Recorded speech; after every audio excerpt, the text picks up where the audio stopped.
भगवान कृष्ण ने अर्जुन को गीता में बताया कि कर्म करने से ही फल की प्राप्ति होती है, न कि चिंता करने से। ये बात हमें जीवन के हर क्षेत्र में लागू करनी चाहिए। जब हम अपने लक्ष्यों की प्राप्ति के लिए कर्म करते हैं तो हमें सफलता मिलती है, न कि चिंता करने से। एक बार की बात है, एक छोटे से गांव में एक युवक रहता था जिसका नाम रोहन था। रोहन के पिता एक किसान थे और वह अपने परिवार की आर्थिक स्थिति को सुधारना चाहता था। रोहन ने अपने गांव के एक सफल व्यवसायी के बारे में सुना था जिसने अपने जीवन की शुरुआत शून्य से की थी और आज वो एक सफल उद्यमी था। रोहन ने उस व्यवसायी से मिलने का निर्णय किया और उनके पास गया। व्यवसायी ने रोहन को अपने ऑफिस में बैठाया और उसकी समस्या सुनी। रोहन ने बताया कि वो अपने परिवार की आर्थिक स्थिति को सुधारने के लिए कुछ करना चाहता है, लेकिन उसे समझ नहीं आ रहा है कि वो क्या करे। व्यवसायी ने रोहन को एक कहानी सुनाई। उन्होंने बताया कि जब वो अपने जीवन की शुरुआत कर रहे थे तो उन्होंने भी कई चुनौतियों का सामना किया था। उन्होंने अपने दिन रात मेहनत की, अपने लक्ष्यों की प्राप्ति के लिए बहुत काम किया और धीरे धीरे उन्होंने सफलता प्राप्त की। व्यवसायी ने रोहन को बताया कि जब वो अपने व्यवसाय की शुरुआत कर रहे थे तो उन्होंने एक योजना बनाई थी कि वो हर दिन क्या करेंगे। उन्होंने अपने दिन की शुरुआत सुबह 3 बजे से की और वो रात 10 बजे तक काम करते थे। उन्होंने अपने काम को प्राथमिकता दी और उन्होंने कभी भी अपने लक्ष्यों को प्राप्त करने के लिए चिंता नहीं की। रोहन ने व्यवसायी की बात सुनी और उसने समझा कि सफलता प्राप्त करने के लिए कर्म करना कितना महत्वपूर्ण है। उसने अपने जीवन में भी व्यवसायी की तरह कर्म करने का निर्णय किया।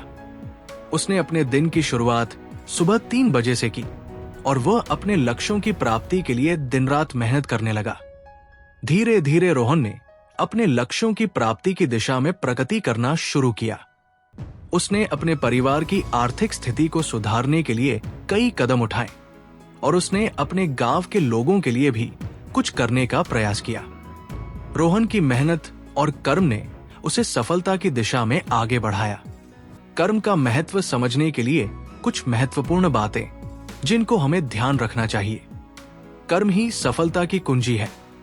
भगवान कृष्ण ने गीता में बताया है कि कर्म करने से ही फल की प्राप्ति होती है, न कि चिंता करने से। जब हम अपने लक्ष्यों की प्राप्ति के लिए कर्म करते हैं तो हमें सफलता मिलती है। चिंता करने से कुछ नहीं होता। जब हम अपने लक्ष्यों की प्राप्ति के लिए चिंता करते हैं तो हम अपने समय और ऊर्जा को व्यर्थ में खर्च करते हैं। इसके बजाय हमें अपने लक्ष्यों की प्राप्ति के लिए कर्म करना चाहिए। कर्म करने से आत्मविश्वास बढ़ता है। जब हम अपने लक्ष्यों की प्राप्ति के लिए कर्म करते हैं तो हमारा आत्मविश्वास बढ़ता है। हम अपने आप पर इतना विश्वास करने लगते हैं कि हम अपने लक्ष्यों को प्राप्त कर सकते हैं।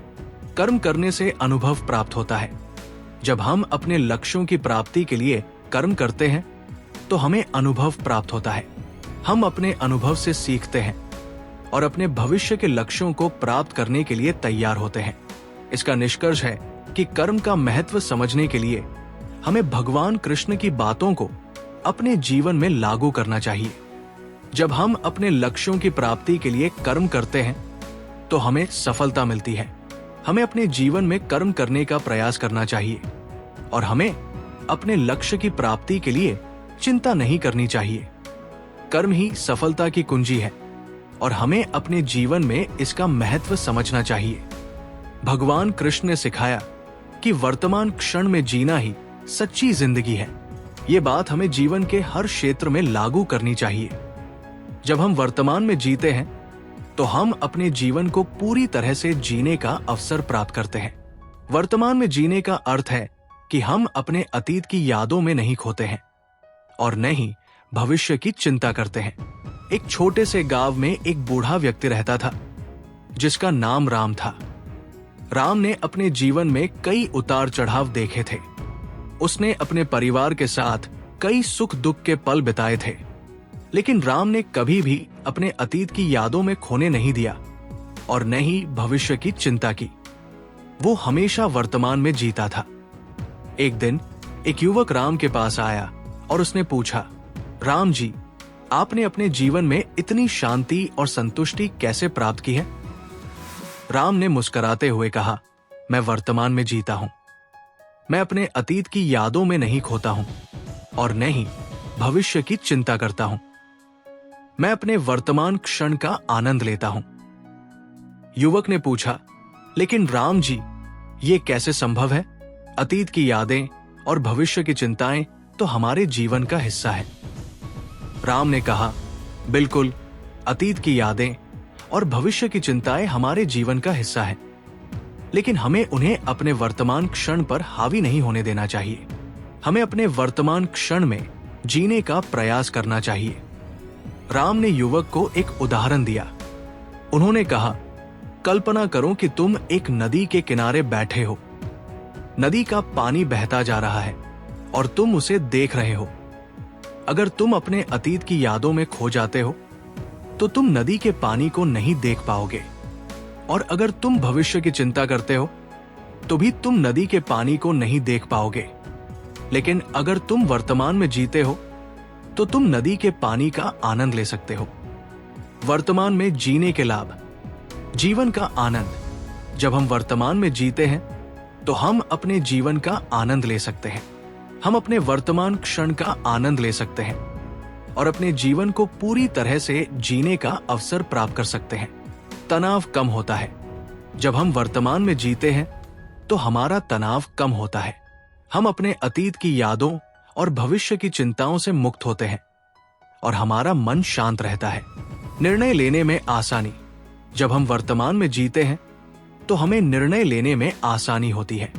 हम अपने वर्तमान क्षण के अनुसार निर्णय ले सकते हैं और अपने जीवन को बेहतर बना सकते हैं।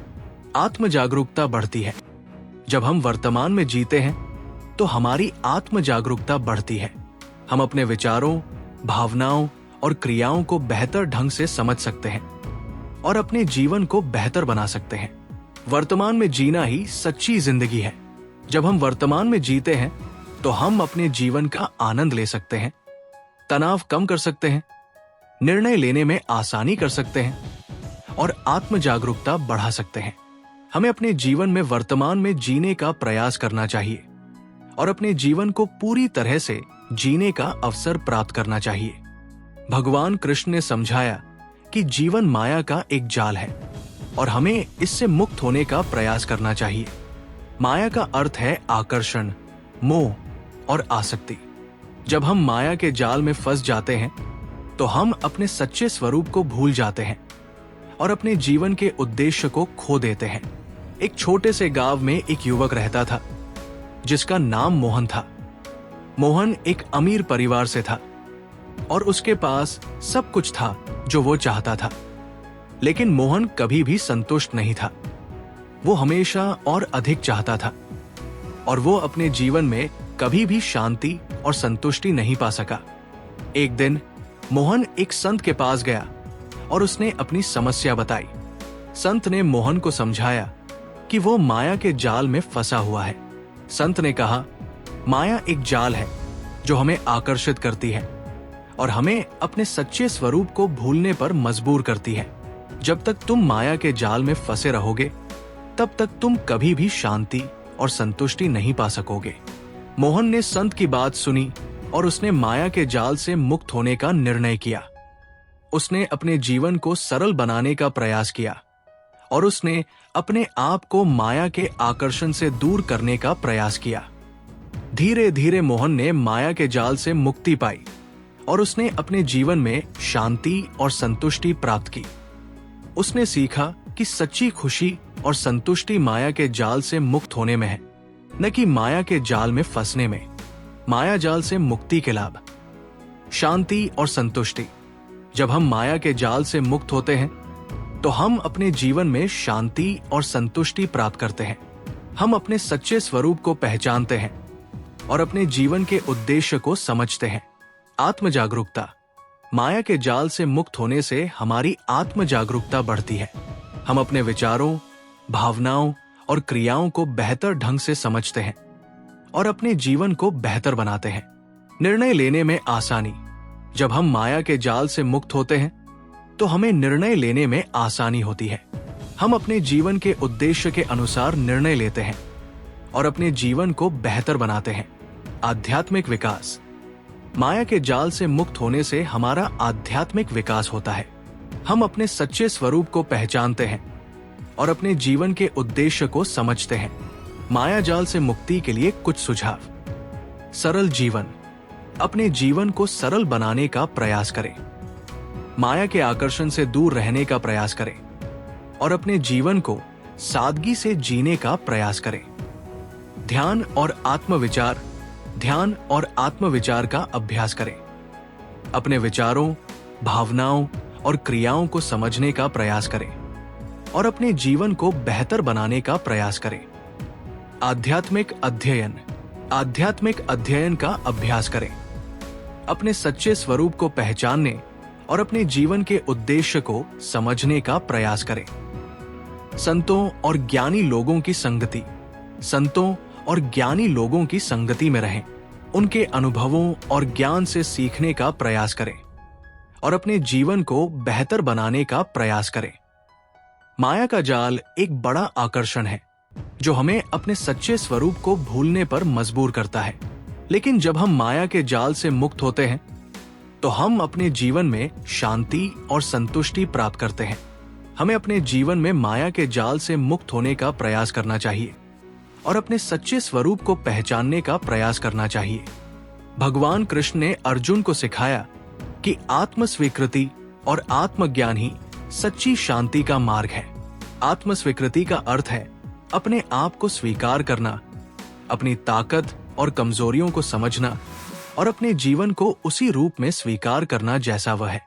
आत्म स्वीकृति हमें अपने जीवन में शांति और संतुष्टि प्रदान करती है और हमें अपने लक्ष्यों की प्राप्ति के लिए प्रेरित करती है। एक छोटे से गांव में एक युवक रहता था जिसका नाम अजय था। अजय एक अच्छा छात्र था, लेकिन वो हमेशा अपने आप को दूसरों से तुलना करता था और अपने आप को कम आंकता था। वो सोचता था कि वो कभी भी अपने लक्ष्यों को प्राप्त नहीं कर पाएगा और वो अपने जीवन में कभी भी सफल नहीं हो पाएगा। एक दिन अजय एक संत के पास गया और उसने अपनी समस्या बताई। संत ने अजय को समझाया कि आत्म स्वीकृति ही सच्ची शांति का मार्ग है। संत ने कहा, जब तुम अपने आप को स्वीकार करोगे तभी तुम अपने जीवन में शांति और संतुष्टि प्राप्त कर पाओगे। अपने आप को दूसरों से तुलना करना बंद करो और अपने आप को उसी रूप में स्वीकार करो जैसा तुम हो। अजय ने संत की बात सुनी और उसने आत्म स्वीकृति का अभ्यास करना शुरू किया। उसने अपने आप को स्वीकार करना सीखा, अपनी ताकत और कमजोरियों को समझा और अपने जीवन को उसी रूप में स्वीकार किया जैसा वह था। धीरे धीरे अजय ने अपने जीवन में शांति और संतुष्टि प्राप्त की। उसने अपने लक्ष्यों की प्राप्ति के लिए काम करना शुरू किया और उसने अपने जीवन में सफलता प्राप्त की। अजय ने सीखा कि आत्म स्वीकृति ही सच्ची शांति का मार्ग है और उसने अपने जीवन को बेहतर बनाने के लिए आत्म स्वीकृति का अभ्यास करना जारी रखा। आत्म स्वीकृति के लाभ। शांति और संतुष्टि। आत्म स्वीकृति हमें अपने जीवन में शांति और संतुष्टि प्रदान करती है। जब हम अपने आप को स्वीकार करते हैं तो हम अपने जीवन में संतुष्टि महसूस करते हैं। आत्मविश्वास। आत्म स्वीकृति हमें आत्मविश्वास प्रदान करती है। जब हम अपने आप को स्वीकार करते हैं तो हम अपने आप पर विश्वास करने लगते हैं। लक्ष्यों की प्राप्ति। आत्म स्वीकृति हमें अपने लक्ष्यों की प्राप्ति के लिए प्रेरित करती है। जब हम अपने आप को स्वीकार करते हैं तो हम अपने लक्ष्यों को प्राप्त करने के लिए काम करने लगते हैं। बेहतर संबंध। आत्म स्वीकृति हमें बेहतर संबंध बनाने में मदद करती है। जब हम अपने आप को स्वीकार करते हैं तो हम दूसरों के साथ बेहतर संबंध बना पाते हैं। आत्म स्वीकृति के लिए कुछ सुझाव। आत्मविचार। आत्मविचार का अभ्यास करें। अपने विचारों, भावनाओं और क्रियाओं को समझने का प्रयास करें और अपने आप को स्वीकार करने का प्रयास करें। आत्मज्ञान। आत्मज्ञान का अभ्यास करें। अपने आप को समझने का प्रयास करें और अपनी ताकत और कमजोरियों को पहचानने का प्रयास करें। ध्यान। ध्यान का अभ्यास करें। अपने मन को शांत करने का प्रयास करें और अपने आप को स्वीकार करने का प्रयास करें। सकारात्मक आत्मचर्चा। सकारात्मक आत्मचर्चा का अभ्यास करें। अपने आप को प्रोत्साहित करने का प्रयास करें और अपने आप को स्वीकार करने का प्रयास करें। आत्म स्वीकृति ही सच्ची शांति का मार्ग है। जब हम अपने आप को स्वीकार करते हैं तो हम अपने जीवन में शांति और संतुष्टि प्राप्त करते हैं। आत्म स्वीकृति हमें आत्मविश्वास प्रदान करती है, हमें अपने लक्ष्यों की प्राप्ति के लिए प्रेरित करती है और हमें बेहतर संबंध बनाने में मदद करती है। हमें अपने जीवन में आत्म स्वीकृति का अभ्यास करना चाहिए और अपने आप को स्वीकार करने का प्रयास करना चाहिए। भगवान कृष्ण ने निष्काम कर्म की भावना को बढ़ावा दिया, जिसमें हम फल की अपेक्षा किए बिना कर्म करते हैं। निष्काम कर्म का अर्थ है कि हम अपने कर्मों के फल की चिंता नहीं करते हैं, बल्कि हम अपने कर्तव्य को पूरा करने पर ध्यान केंद्रित करते हैं। निष्काम कर्म हमें अपने जीवन में शांति और संतुष्टि प्रदान करता है और हमें अपने लक्ष्यों की प्राप्ति के लिए प्रेरित करता है। एक छोटे से गांव में एक युवक रहता था जिसका नाम रोहन था। रोहन एक अच्छा किसान था और वो अपने खेत में दिन रात मेहनत करता था। लेकिन रोहन हमेशा अपने कर्मों के फल की चिंता करता था। वो सोचता था कि अगर उसकी फसल अच्छी नहीं होगी तो वो अपने परिवार का पालन पोषण नहीं कर पाएगा। एक दिन रोहन एक संत के पास गया और उसने अपनी समस्या बताई। संत ने रोहन को समझाया कि निष्काम कर्म ही सच्ची शांति का मार्ग है। संत ने कहा, जब तुम अपने कर्मों के फल की चिंता नहीं करोगे तभी तुम अपने जीवन में शांति और संतुष्टि प्राप्त कर पाओगे। अपने कर्तव्य को पूरा करने पर ध्यान केंद्रित करो और फल की चिंता मत करो। रोहन ने संत की बात सुनी और उसने निष्काम कर्म का अभ्यास करना शुरू किया। उसने अपने खेत में दिन रात मेहनत की, लेकिन उसने अपने कर्मों के फल की चिंता नहीं की।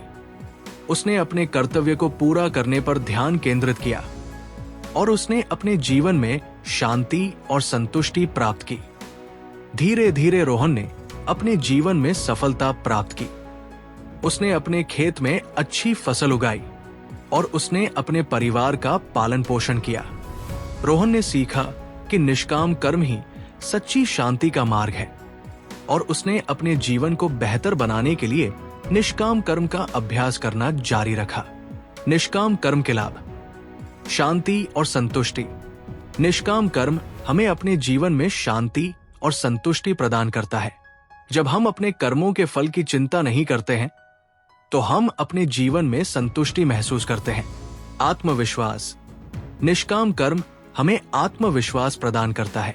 जब हम अपने कर्तव्य को पूरा करने पर ध्यान केंद्रित करते हैं तो हम अपने आप पर विश्वास करने लगते हैं। लक्ष्यों की प्राप्ति। निष्काम कर्म हमें अपने लक्ष्यों की प्राप्ति के लिए प्रेरित करता है। जब हम अपने कर्मों के फल की चिंता नहीं करते हैं तो हम अपने लक्ष्यों को प्राप्त करने के लिए काम करने लगते हैं। बेहतर संबंध। निष्काम कर्म हमें बेहतर संबंध बनाने में मदद करता है। जब हम अपने कर्मों के फल की चिंता नहीं करते हैं तो हम दूसरों के साथ बेहतर संबंध बना पाते हैं। निष्काम कर्म के लिए कुछ सुझाव। कर्तव्य को पूरा करने पर ध्यान केंद्रित करें। अपने कर्तव्य को पूरा करने पर ध्यान केंद्रित करें और फल की चिंता न करें। नियमित रूप से कर्म करें। नियमित रूप से कर्म करें और अपने कर्मों के फल की चिंता न करें। आत्मविचार करें। आत्मविचार करें और अपने कर्मों के पीछे के उद्देश्य को समझें। धैर्य रखें। धैर्य रखें और अपने कर्मों के फल की प्रतीक्षा करें। निष्काम कर्म ही सच्ची शांति का मार्ग है। जब हम अपने कर्मों के फल की चिंता नहीं करते हैं तो हम अपने जीवन में शांति और संतुष्टि प्राप्त करते हैं। निष्काम कर्म हमें आत्मविश्वास प्रदान करता है, हमें अपने लक्ष्यों की प्राप्ति के लिए प्रेरित करता है और हमें बेहतर संबंध बनाने में मदद करता है। हमें अपने जीवन में निष्काम कर्म का अभ्यास करना चाहिए और अपने कर्तव्य को पूरा करने पर ध्यान केंद्रित करना चाहिए।